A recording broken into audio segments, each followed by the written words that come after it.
Hello and welcome to Orthodox Christian Television. I'm your host, Vincent Neiman, and thank you for joining us for our fifth program in a series concerning the heresy of ecumenism.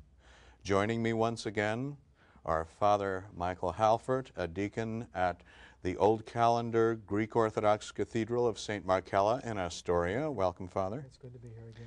And the reader, Timothy Fisher, from Holy Fathers of the Seven Ecumenical Councils, Russian Orthodox Church. That is the Russian Orthodox Church outside of Russia in Manhattan. Welcome, Mr. Fisher. Thanks again. In our last program, we talked about a chronology of this infection, or of this disease of ecumenism, and we defined it as well. And we talked about when it really started, about, well, actually before the Great Schism in 1054, and how that was a manifestation, that breaking away of the Western Church from the Eastern Orthodox Church. And then we started going from that into the Reformation and the Age of Enlightenment, and we were bringing it up concerning the old calendar and the new calendar when that came in 1582, and how that was propagated throughout the West, and why. But we only touched on the 20th century, and that's really when it picked up a kind of momentum that it was manifest in an organized way. And in this program, gentlemen, I would like you to enlighten us on more specific things, since that is closer to where we are today. And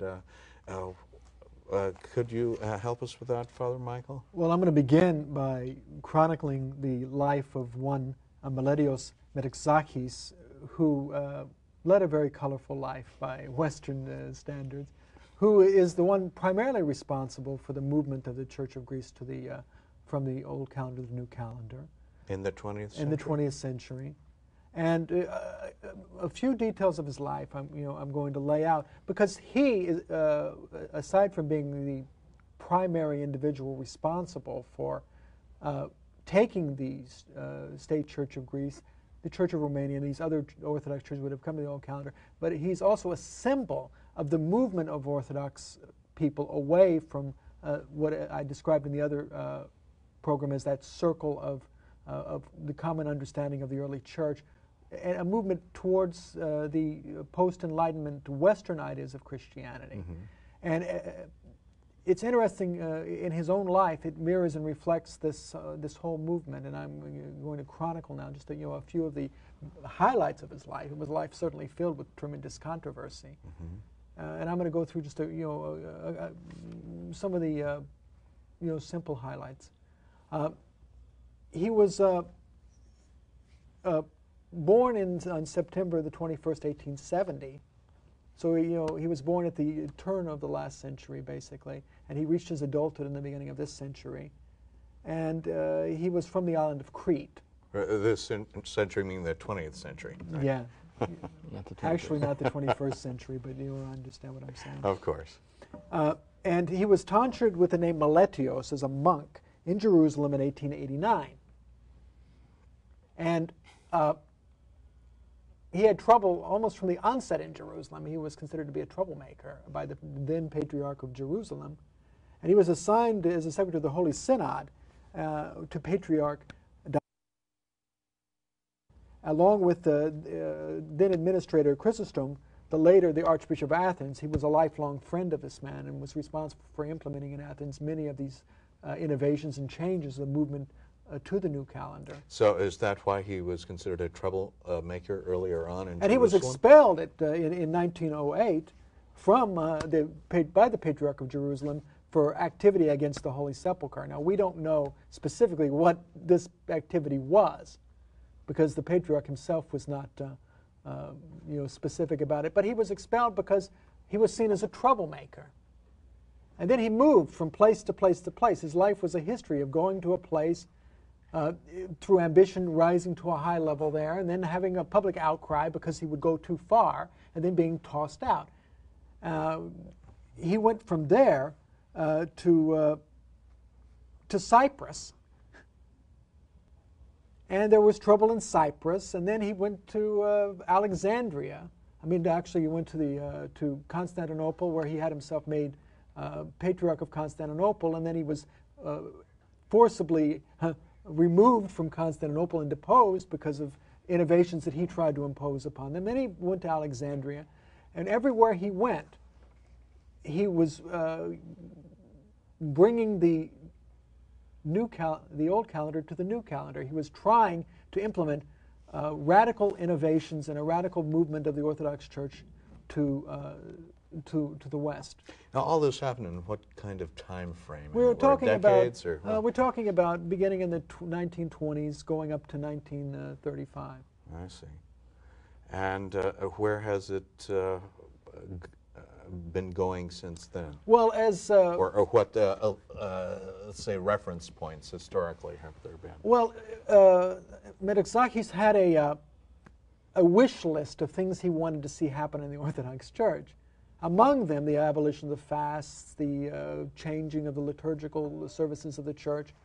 As I said, a movement of the Orthodox Church away from these traditional Orthodox practices towards a more Western style of Christianity. And he was not able to accomplish most of what he wished for in his lifetime.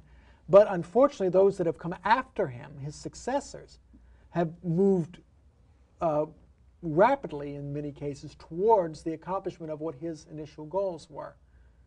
And a number of these official national churches, you're saying, have been moving more in that direction as a part of this ecumenical movement? That's correct. I see. You know, with each successive meeting that has happened, one of the first ones was in 1910 in Edinburgh, when the Protestants basically started the ecumenical movement, and then another one of these meetings began to happen. As I was saying in the previous program, these so-called faith and order conferences, based in some sense on some kind of Anglican or Episcopalian concept of how a church should be run, that if you get everybody together and they talk about things, some sort of consensus will arise out of all of this. It's very rationalistic, sort of humanistic. Yeah, on the basis of humanism, thing. on the basis of humanism, not on the basis of any kind of inspiration of the Holy Spirit, but very similar, I would say, to the way the Roman Catholic Church is now wants to handle its present controversy about the priests who are involved in some of this, pedophilism and all the rest of it, that they're trying to deal with it as if it were merely a psychological disorder, and not as a spiritual problem, and therefore by counseling and this sort of thing they can deal with it rather than by spiritual discipline. Well, the same kind of thinking is going on with the ecumenical movement. And gradually the Orthodox Church makes more and more statements and becomes more and more involved with it, as I said. One of the big ones was, let me see, I'm trying to think of it. There was one in '48. That's in Amsterdam, and that's when the World Council of Churches is basically founded, and all of the churches of the East basically participate: Constantinople, Alexandria, Antioch, Jerusalem, Greece, and Romania. And they're already getting involved in participating in this thing, not as observers,